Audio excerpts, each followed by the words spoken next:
შენებს და ამის შემდეგ იწყება ქართველი ხალხის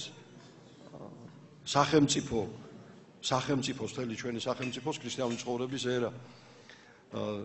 ნიშანდობლივია ერთი რამ, აი არის ხოლმე სხვათა შორის და მეც წამიკითხავს ესა, რომ ზოგიერთი ჩვენი მკვლევარი ისტორიკოსი, როდესაც ამ პერიოდს ეხება, ესეთ რამეს ამბობს, რომ აი ეს იყო გადაწყვეტილება მირიან მეფემ ეს გააკეთა იმიტომ, რომ მას დასავლეთის ორიენტაცია ჰქონდა და ის კერპები იყო აღმოსავლეთის ორიენტაციის და ის დასავლეთის ორიენტაციას აყვა ამის გამო.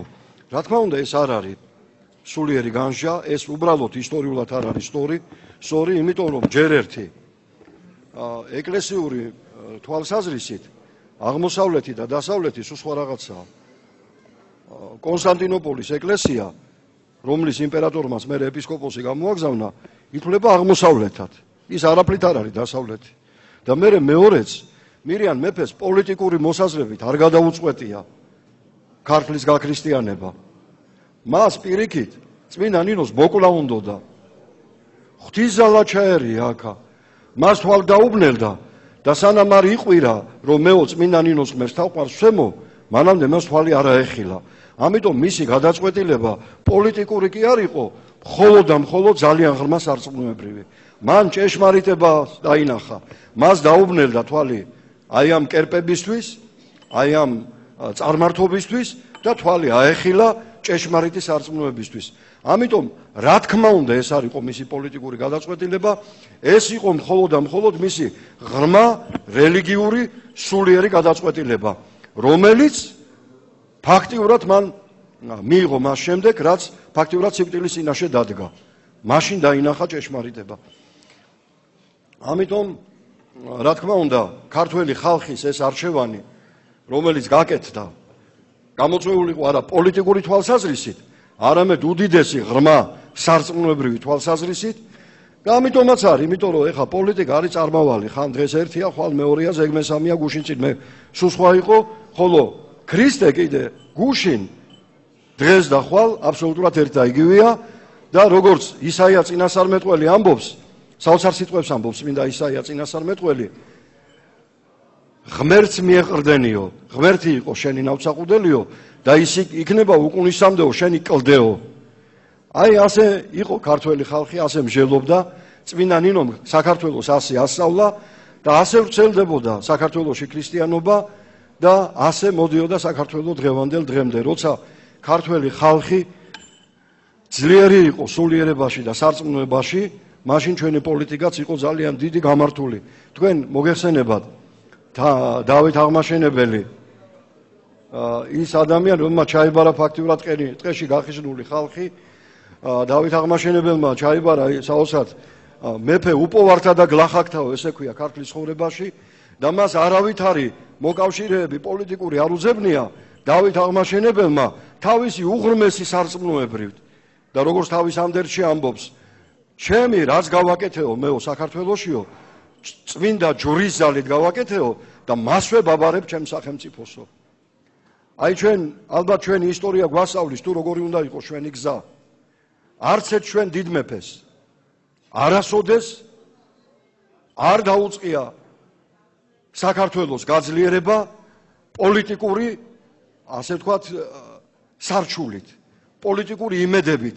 ყველა ჩვენმა დიდმა მეფემ უდიდეს სიმაღლეს საქართველოზე აიყვანა, საქართველოს უდიდეს სიმაღლეზე აიყვანა, მხოლოდ და მხოლოდ ღრმა სარწმუნოებრივი პირადი ლოცვებით და პირადი სარწმუნოებრივი ძალიან დიდი ძალით. აი ვახტანგ გორგასალი ავიღოთ.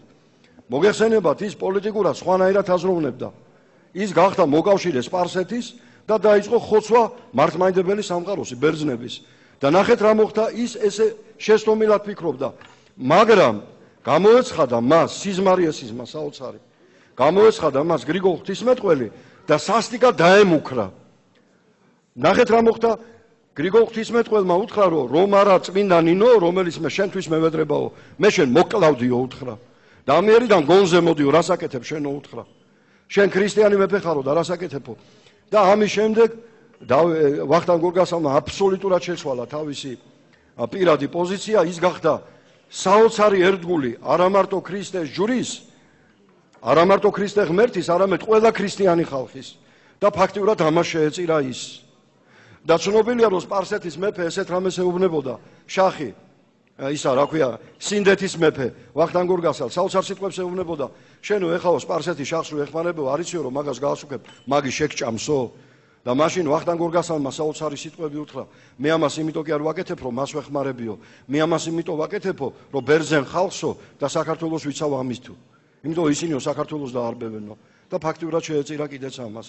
ასეთი იყო, როგორც გითხარით, დავით აღმაშენებელი, მხოლოდ მისი ღრმა სარწმუნოებრივი გრძნობები იყო ეს, რომლითაც მან საქართველო აღადგინა. არავითარი მოკავშირე მას არ ყავდა და აი დღედაღამე ლოცვით თქვენ იცით ის ცხენზე იჯდა და თან დაქონდა წმინდა წერილები.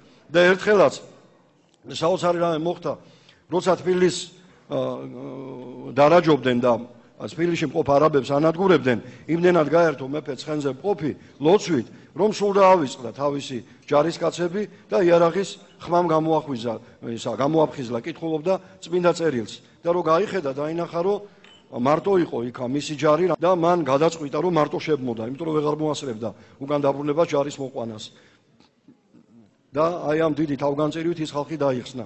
აი ესეთი იყო მისი ძალიან დიდი ღრმა სარწმუნოება, გალობანი სინანულის ავტორის, ასეთი იყო თამარ მეფეც.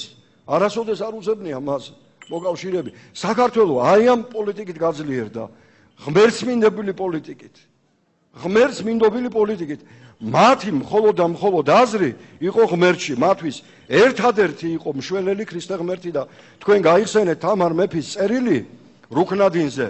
როცა რუქნადინმა დიდი სიქადულით მოწერა წერილი, რომ შენო ვინახარო, რა ყავო, შენ რა ჯარი ყავსო, მეო ჩემი ჯარით მოვდივარო და მერე საშინელი შეურაცხყოფა მიაყენა თქვენისი და თამარმა საოცარი პასუხი გაცა, შენი ოქროები და შენი ვირებით იქადიო და შენი ჯარითო, მე კიდე ჩემი ქრისტე ღმერთით ვიქადიო, რომელსაც შენ შეურაცხყოფა მიაყენეო და ნუნება შენი არამედ ნება მისიო უთხრა.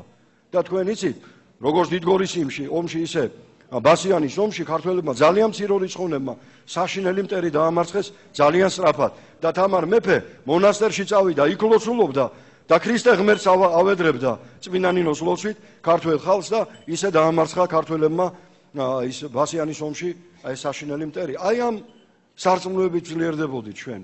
აი ამ სარწმუნოებით და აი ამ სარწმუნოებით მოვედით დღევანდელ დღემდე და ისტორია არის მასწავლებელი მომავლის. სხვათა შორის დავით აღმაშენებელის ისტორიკოსი ამბობს, რომ დავით აღმაშენებელიო ძალიან ბევრს კითხულობდა ისტორიასო, რატო? იმიტომ რომ წარსული შეცდომები არ ყოფილიყო გამეორებულიო. მასწავლებელია წარსული მომავლის. და ჩვენც ამით უნდა ვისწავლოთ. თქვენ ხედავთ დღეს საქართველოში